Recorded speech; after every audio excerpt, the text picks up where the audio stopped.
This channel does not promote any violent, harmful, or illegal activities. All content provided by this channel is meant for an educational purpose only. Top quality और consistent performance के लिए सिर्फ silver pumps नाम याद रखना। আবার কলকাতা শহরে দুর্ঘটনা, এবার উল্টোডাঙ্গা ফ্লাইওভারের এয়ারপোর্টমুখী লেনে ভয়াবহ দুর্ঘটনা ঘটেছে। জানা যাচ্ছে জয় রাইডের বলি হয়েছে দুজন। রঞ্জিত আমাদের প্রতিনিধি আমাদের সঙ্গে রয়েছেন, সরাসরি তার সঙ্গে কথা বলবো। রঞ্জিত, কি হয়েছে ঘটনা, এখনো পর্যন্ত পুলিশের তরফ থেকে কি কি তথ্য দেওয়া হচ্ছে এই দুর্ঘটনা নিয়ে?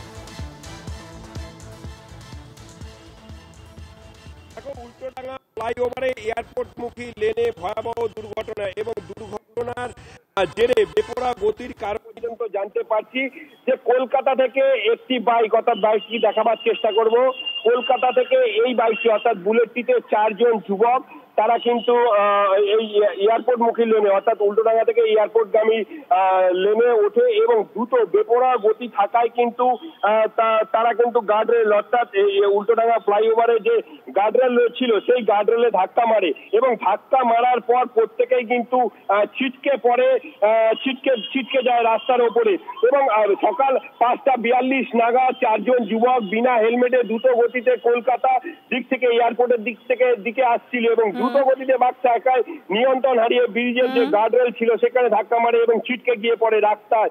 রক্তাক্ত আশঙ্কাজনক অবস্থায় হাসপাতালে নিয়ে যাওয়ার পথেই মৃত্যু হয়েছে দুজন এবং অপর দুজন কিন্তু আশঙ্কাজনক অবস্থায় আছে বলে পুলিশ সূত্র মারফত খবর।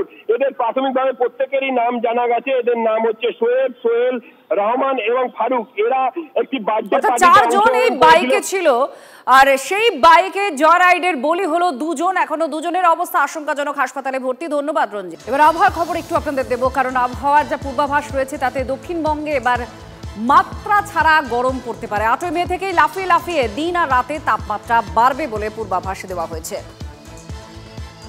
কমলেশ আমাদের প্রতিনিধি আরো জানাচ্ছেন। কমলেশ, কি পূর্বাভাস? গরম বাড়বে, বৃষ্টি কি নেই?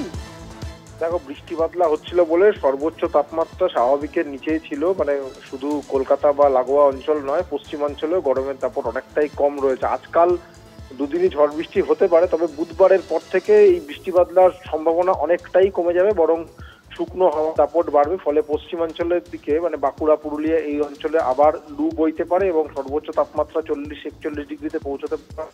কলকাতায় ভ্যাপসা গরমের দাপট বাড়বে। কলকাতা এবং উপকূলে তাপমাত্রা 37-38 ডিগ্রির আশপাশে পৌঁছে যাবে। মোটামুটি 8 মের পর থেকে আগামী তার পরবর্তী 4-5 দিনে গরম অনেকটাই বেড়ে যাবে। এটাই এই মুহূর্তের পূর্বাভাস। ধন্যবাদ।